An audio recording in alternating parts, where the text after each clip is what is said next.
Welcome to Soft Forensics, a series of online programs that shine the light on remarkable stories from the streets.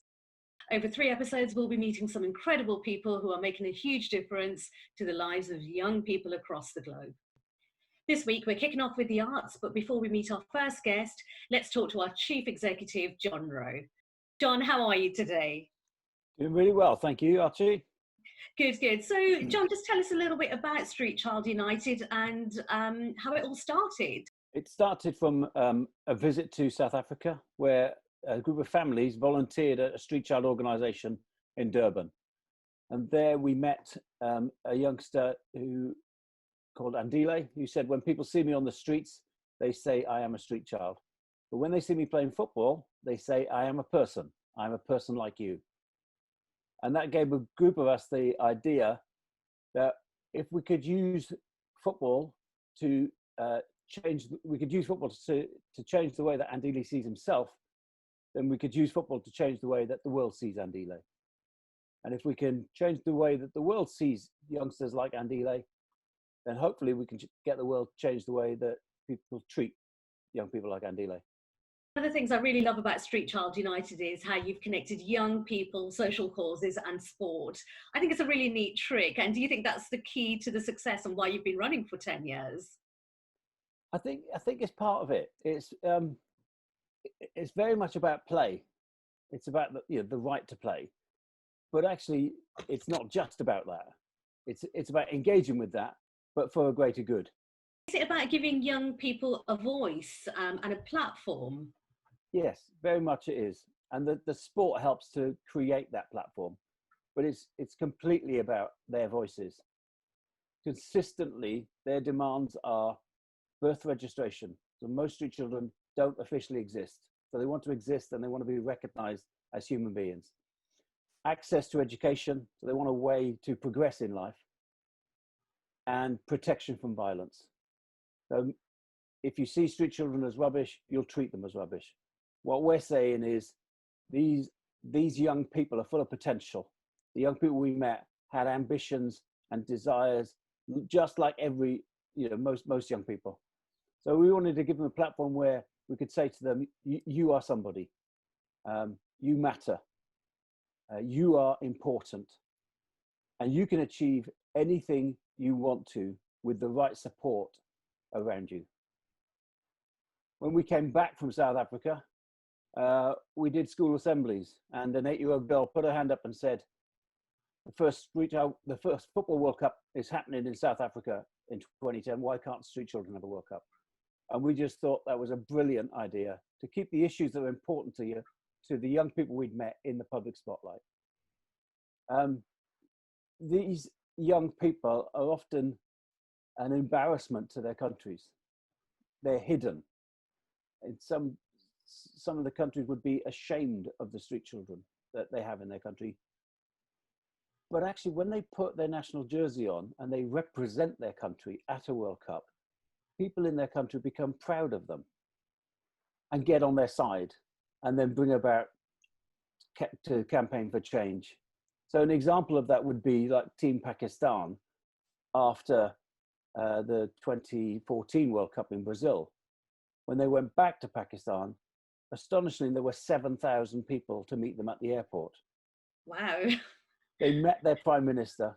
They did a countrywide tour, the I Am Somebody tour. And the government undertook a census of street children for the very first time. One of the really clever things that you've done at Street Child United is to merge art and sport. Now, I didn't think that was possible. Two completely separate things that I never thought you could even merge. Can you tell us a bit about that, please? It's also enabled us to reach a different group of people, if you like. Maybe people that aren't into football or aren't into cricket, but are into theatre or dance or music or visiting galleries. Fantastic. What a great philosophy. So, John, should we crack on with the show and meet our first guest? Yes, please. Can't wait. Brilliant. Let's get on with it then. Thank you. Now, I first met Sam Richards at a Street Child United meeting. I was struck by her confidence and zest for life. As a young leader, she's been using her love for art and poetry to inspire other young people. Hi, Sam. Thanks for joining us and good to see you again. Hi, everyone. It's great to be back and see you all again. So, Sam, first tell me, how did you find out about Street Child United? How did this relationship even happen? I met an organisation called Centrepoint, and they basically needed young people, under 18 girls, to play in the Street Child World Cup, which was incredible. And to be fair, I didn't really know what I was in for. I just thought I was going to play football, but it came with so much more. And honestly, it was life-changing for me, certainly. You probably wouldn't even recognise me back then.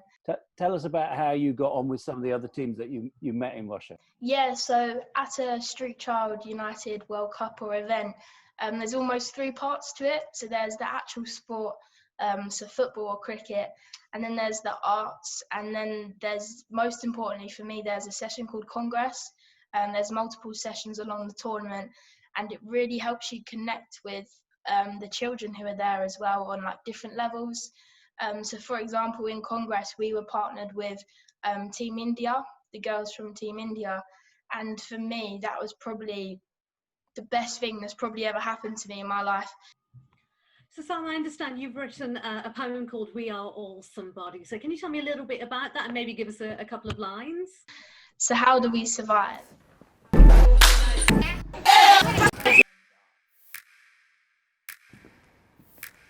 When life goes astray, there's one thing that will always stay: love. We may speak different languages and have a lot of troubles to manage, but we are human, we are people. We should all have the possibility to be free and gleeful. Just because we have all of these labels, it doesn't mean our problems should be thrown under the table. We all share ambition and dreams, but we need the government to take up our theme. It's not just about the runs we make or the goals that we score. It's about the goals that we set behind the closed doors. We have a voice and we demand it to be heard. You have the choice to be a sheep or lead the herd. I am somebody. You are somebody. We are all somebody. So I wrote the poem off of the back of the experience that I had in Russia. Back then, I was struggling with how to deal with all of the emotions that I was feeling off of the back of the tournament. So I just got a pen and paper and started writing down my feelings. And then it transformed into a poem that shares the message of all of the children who participate in a Street Child World Cup event, I'd say. So it talks a lot about the experiences of a tournament and how the goals on the pitch or the runs that are scored in the cricket, how that's not the main focus of the tournament, how that's not the main goal, and that the actual goal is behind the closed doors. It's back in their communities, back in their countries, back to where their rights should be heard and they should be given to them, because at the end of the day, they are people, and that's almost the message of the poem, to say that we're all equal, and that everyone is entitled to these rights, that you are somebody, that I am somebody, and that we're all somebody. Where do you see yourself in 5 years' time, 10 years' time? Hopefully with a degree. I'm in my first year now, so hopefully that will be done now. But I love the work that Street Child United do.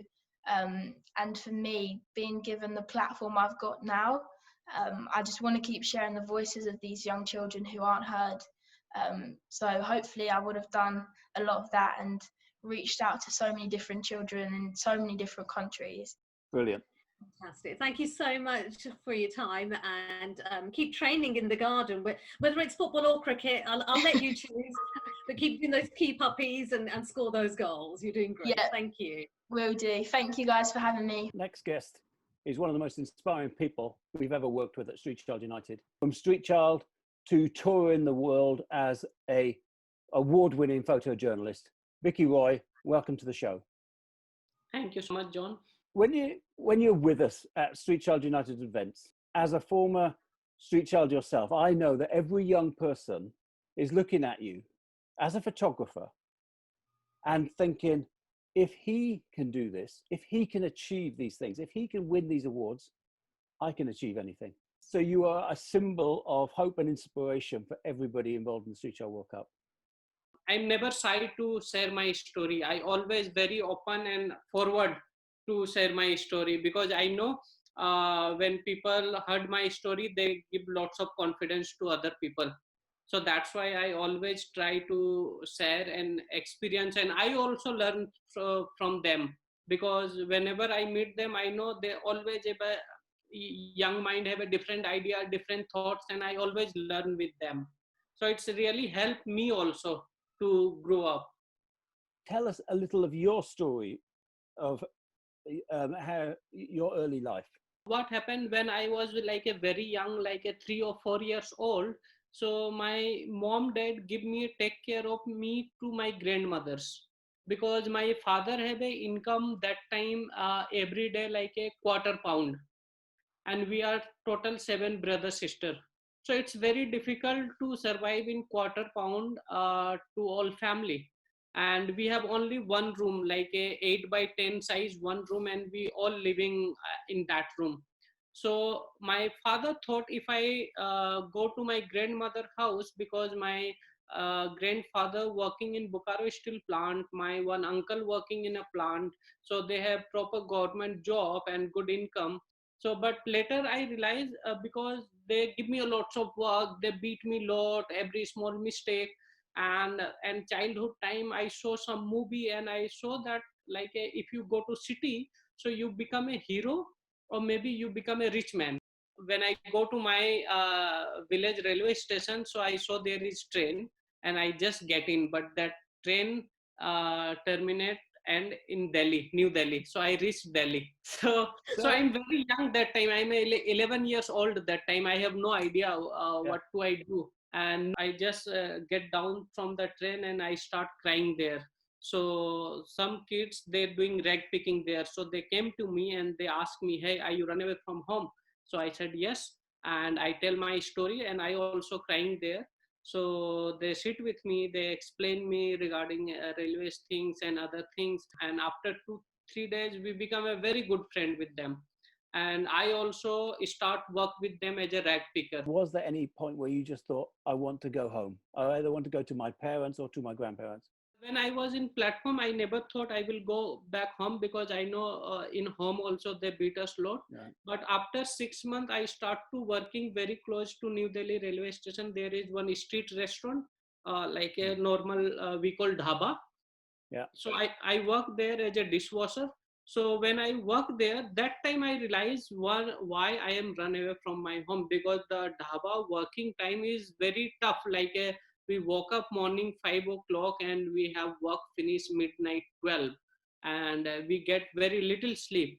And during the sleep time, I cry, and I'm thinking why I'm run away from my home, because my life is better than this in my home. So that's why that time I feel why I'm run away my home. When did Salam Balak Trust come into your life? So when I work in dhaba, so one day one volunteer came there for food. So I served him. So then he said, hey, come here. And he said, why are you working here? Your age, now go to school. So he like a serious talking. And I said, who sent me school? So then he talked with my dhaba owner. And after that, next day he come and he take me Salam Balak Trust. So when I go there, so I saw a totally different scenario, because people, kids going to school. Yeah. And we are getting like a very good food there. And after that, I start photography, because in my class 10th, I got very less percentage. So my teacher asked me to do some vocational training, and I told them I want to do photography. So that's how my journey start from photography. So, Vicky, I understand that you followed around a well-known photographer and kind of almost like an apprentice and learnt the art of photography from there. What happened next then? Because you went from being an apprentice to then having your own exhibition and then ended up in New York. Can you briefly tell us about that, please? So yeah, when I learned photography and I did my first exhibition called Street Dreams in 2007, and that exhibition very successful because that exhibition traveled 3 times: London, South Africa, Vietnam. And 2008 I participate one worldwide photography competition, and they choose around the world 4 photographers to do the photo documentation of reconstruction of World Trade Center. So they choose me, like I am one of those 4, and then I first time I visit out of country, and that give me a lots of confidence because I click picture of World Trade Center, and then I study their documentary photography in International Center for Photography. Fantastic. What a remarkable story. So I'll say in Hindi, yahan se yahan tak kaise pahunche? How did you go from here to here? It's an amazing and inspiring story. How did your relationship with Street Child United start? You know, the Russia, I went first time because that is my first experience. So first time I meet John, first time the team. So it's take me time to understand what's happening and what's their plan, what's the future goal, and what kind of things happening here. So more to click picture, I try to more understand first, and after that I starting click picture. So first time is my picture is in the Football World Cup is very okay. Yeah, I think you're being very modest when you say your photos were okay. They were quite remarkable, I thought. There is one of a young boy, I think from the Kazakhstan team, and he's standing alone on a pitch, and you're clearly taking the photograph from a stand from quite a way away. He's standing there in the middle of the center circle on his own. And then when you look at that picture, what you see is that boy is special. And it's almost like he's got a halo around him or a protective ring. And it is the center circle. And I've never seen it with that perspective before. So that is one of the photos I think is quite remarkable of yours. But you did some fabulous photographs. You did a series of portraitures at Lord's of the young people entitled I Am Somebody. So, you know, John, when I came and I I always believe in storytelling through photographs. So because I know lots of other photo volunteer and photographer, videographer, they making video, the children playing cricket or maybe playing cricket, and they making photographs and video. And I don't want to jump the same thing, the children playing cricket and I will click picture, because I know they have some potential and they want to say something to the world through the cricket. So I thought, why not? Because then I saw everyone hand, there is one rubber band, and every band have a thing, they are saying I'm somebody. So I thought with hand maybe they will hold like this, and so I thought it's little awkward to see the I'm somebody and then face. So I thought, why not they take out the rubber band and they took front of the mouth, and they will say to the world I am somebody. And because always I also, when I do photography, and the street children always have to fight with world because they have talent, everything, but they have to tell them that I have that quality and please take me.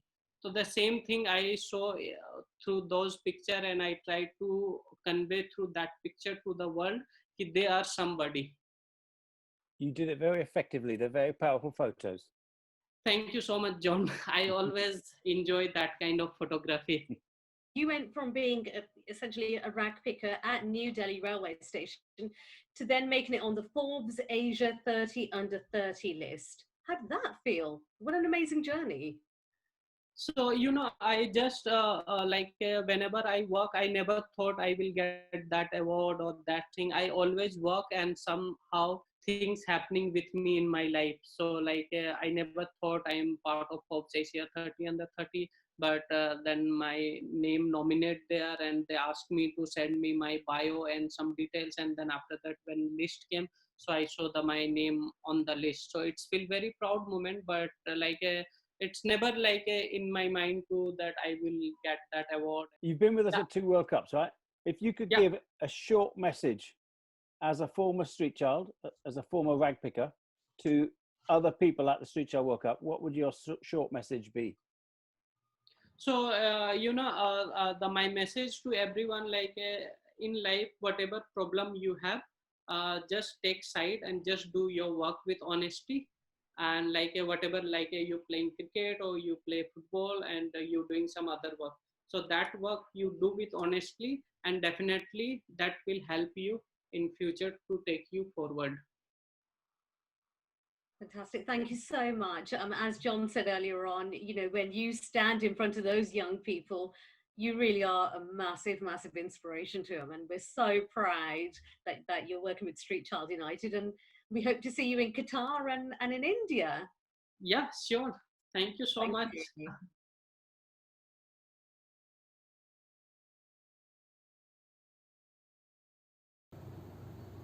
Being part of Street Child United means gaining a lot of experience and support in helping myself and others for a better future and an open mind. Para mí, ser parte del Street Child United significa ser parte de una gran familia llena de amor y de amistad, pero también significa la responsabilidad y las oportunidades para poder ayudar a personas que realmente lo necesitan. Hi. Being part of Street Child United, it means a lot to me because I can be the voice for all children who live it or are at risk on the street. Now, Joel Bergner is a name that has managed to merge art and his passion for humanitarian causes. Described as a nomadic artist, educator, and advocate for social change, he gives a voice to vulnerable communities across the globe. Joel, thank you so much for joining us today. Thank you. It's great to be here. Let's talk about your early influences in art. How did art become part of your life? Yeah, so basically I say my approach to public art really developed. Both I loved everything from Mexican muralism and community murals. I also love, street art and urban art and graffiti and all of that world of aerosol. And I think the third element that I really discovered I fell in love with was kids art and just people's art, people in general. You get a bunch of people together, whether they're kids on the street, whether they're, people in a refugee camp, which is something that I've done a lot. And what people create, just that kind of raw energy and just that raw expression of people who, they might not have studied art at all. They might never have picked up a paintbrush in their life for that matter. But what is it that they want to say? What about your interest in sport? I mean, I love your work. I'm a massive sports fan. So, the Football Connection in particular, you've got this beautiful knack of just bringing that event, wherever you are, whichever, World Cup or any major global event you've been to, those pictures bring everything to life. It's absolutely stunning, your work. So have you always been a sports fan yourself? Well, I always, I played football, soccer as we call it, and when I was younger and several other sports. So it was something that I was into. And what I loved was, when I met John Rowe and the whole team at Street Child United back in 2014, that was when I was living in Rio in Brazil and doing a lot of work in a favela called the City of God, Cidade de Deus. And we connected and I realized, this is an incredible event where they're bringing kids from all over the world who have lived on the streets, who have experienced homelessness, and they're coming to join together to play football, to have this tournament. It was such a beautiful experience.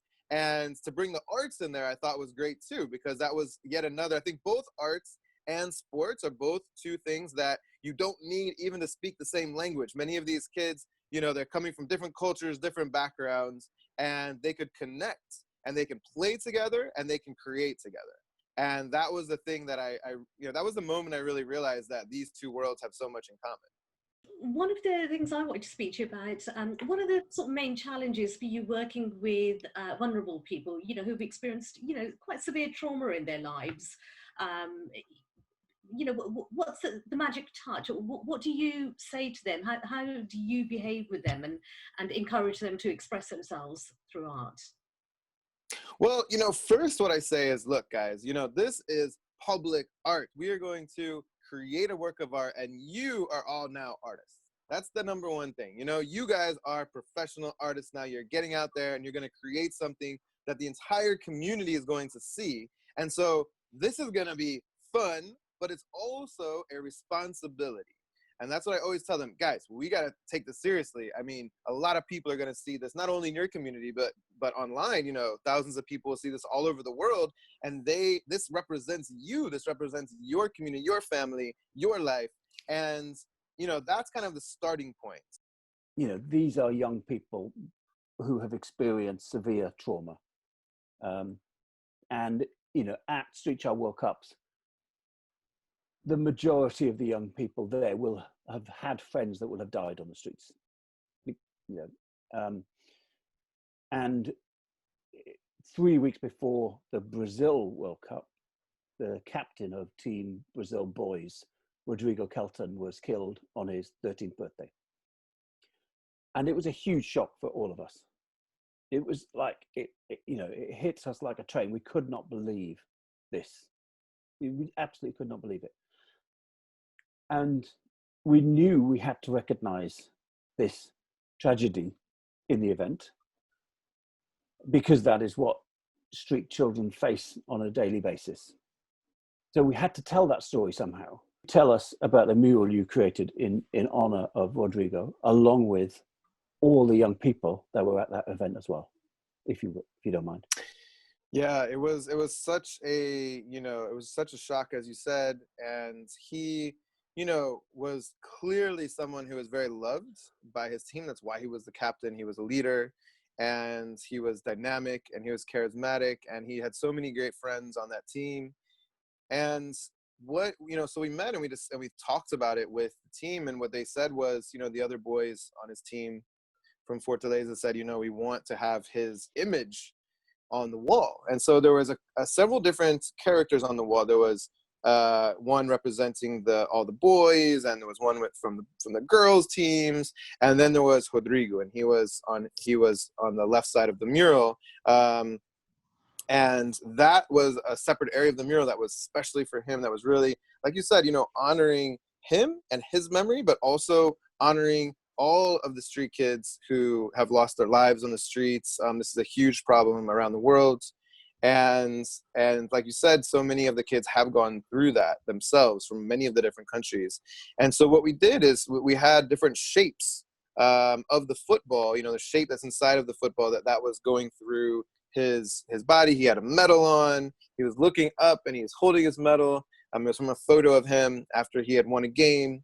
And inside of the different shapes inside of him, all of his teammates could come up and create images and write messages to him, and it really became this memorial. And whenever they scored a goal, I remember they would run over to that mural of Rodrigo, and they would get down and they would kind of bow down to him, and it became this thing. And what was so moving is then the other teams started doing it. And, they started picking up, and they had never met him themselves, but they recognized his spirit, and they recognized how meaningful this was for the Brazil team. And so in solidarity with them, whenever anyone was celebrating, they would run over and they would go to the Rodrigo mural, and just bow down to it. And so that was just, such an amazing thing. I think that really meant a lot to his friends from the Brazil team. You're an inspiration. I could talk to you all day long, honestly. It's fantastic. And I love, the difference you're making to these young people. You're giving them something really, really special, and we're so proud to work with you. Thank you so much, Archie. And John, great talking to you as well, and I look forward to seeing you soon. Yeah, good luck over the next few weeks. Thank you. All right. Take Cheers. care. Thanks. Cheers.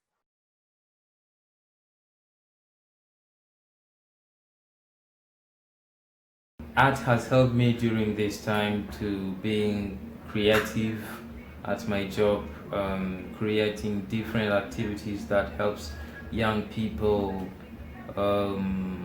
emotionally, because at this time so many young people they have been in worries and they are not focused and concentrated to things that they need to be because of this pandemic. It's very hard time, but we need to be creative. El arte me ha ayudado en este tiempo a distraerme, a poder imaginarme más allá de lo que puedo ver y sentirme feliz.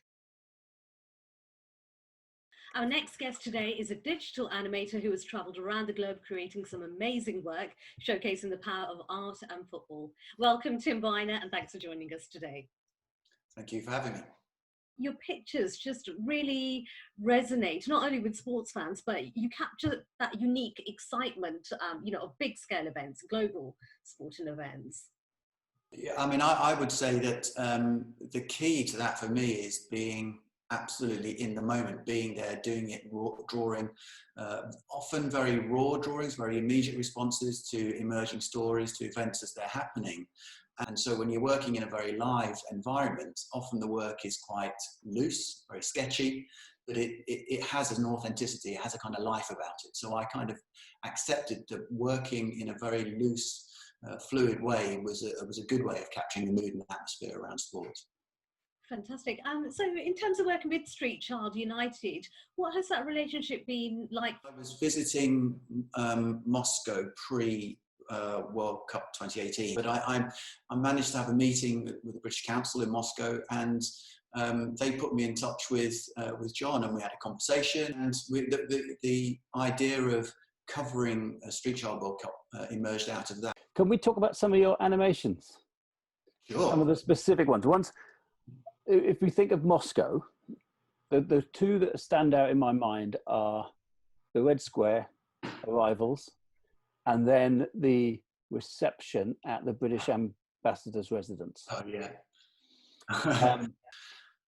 Again, the logistics behind getting all of those teams into the square and that was quite that's quite a thing to observe. And then there's that moment when you go into the square, like you say, St. Basil's Cathedral, instantly recognisable. And there are a million photographs, a million posters, postcards, etc. of that building, but very few with Street Child United teams in there. Yeah. And it goes back to, I think, what I was saying before about the importance of the story, the particular story. So the teams that you mentioned there, what I was very quickly observing was, the proudness that Team India had about being in national dress and the way that they proceeded in a very orderly way versus the completely chaotic Brazil teams that were all over the place doing their own national celebrations. Yeah. And then alongside that, you've got the young Russian police cadets that were all like synchronized cadets looking in the same direction at the same time. And so just having those team lineups in front of this iconic building kind of told that story. I've seen this fantastic piece of work where our children having the opportunity to speak in the House of Commons. Can you describe to me what that environment was like and how special it must have been for those young people to have that platform and for you to capture that?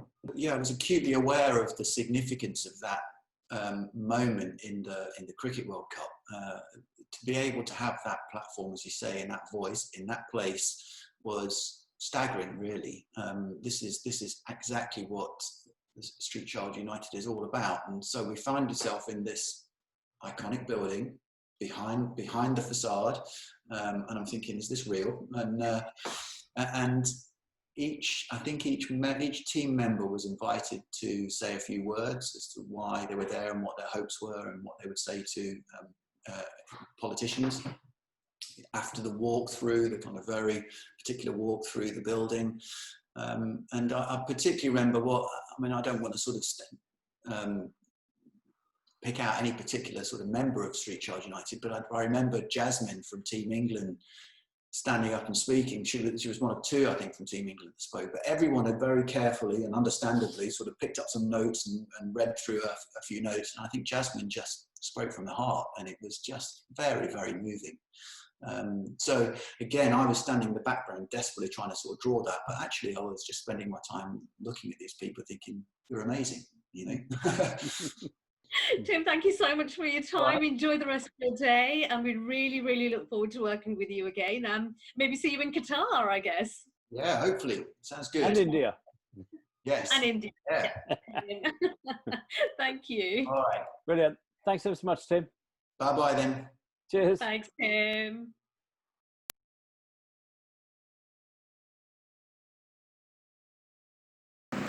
My dream is to become a professional footballer, and I hope I can do the next 2 years.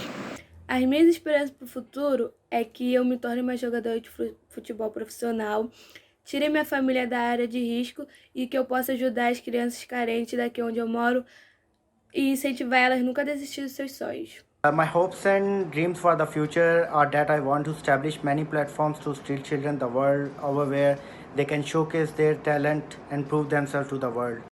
We first met Hilary Cox-Condren 10 years ago in South Africa ahead of the inaugural Street Child World Cup in 2010.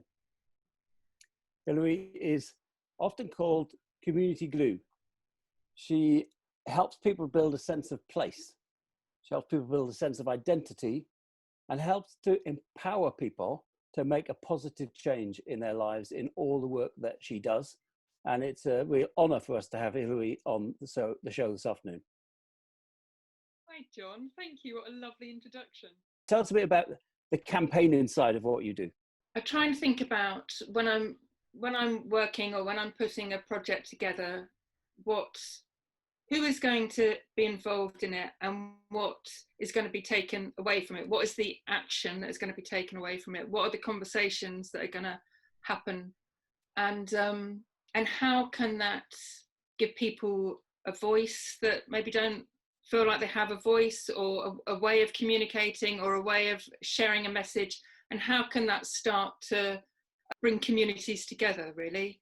I mean, when I said you were the perfect artist to work with in terms of South Africa, that was the first Street Child World Cup. And we'd said all along that this event was going to be about football and the arts. It was always the arts. From before the beginning, it was always the arts. Yeah.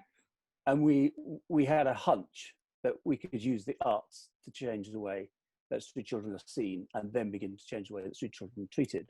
Yeah. But that first World Cup in Durban, was the test of it. The preparation for that was about identifying a local artist, M. Khaleesi, and a group of local artists, and bringing them together to work with a group of artists in the UK. We were trying to raise awareness of children, telling children's stories, humanising children, and other small businesses and local people in Durban that were at risk of being rounded up and moved, just so had a nice street shot for the World Cup, for heaven's sake. Do you know, terrible things. People were getting taken out and put into, moved out of the city, moving back in again. We were working in South Africa. It was post-apartheid, yeah. But we were working with street children whose voices had been taken away from them. And we didn't want to impose our voices on them. That would have been even worse. We wanted to hear their voices. And because of your skill as a community artist, starting with the participant, with the young person, that shaped everything we did going forward. So the opening, it's got Justice Albie Sachs. It's got various dignitaries from the municipality. It's got 150 street children from 10 different countries. It's got 150 volunteers. Amazing. It's got at least 30 South African artists, and it's got a couple of hundred local street children, some of whom you brought along. Yeah. And I remember them coming in, and they'd never been in a gallery before. No one had told them how to behave in a gallery. And when you were just saying then about, you could see this work in a different way. In order to see it, actually, you have to get on your back and crawl under it and look up at strange angles, and you had to experience it. And you had to have fun in there too, John. That was a huge thing that we did. It was about having fun with children for children. Yeah, exactly. Hilary, can art be used as a vehicle to raise issues around human rights? Do you think it's something that people need to embrace a bit more, maybe?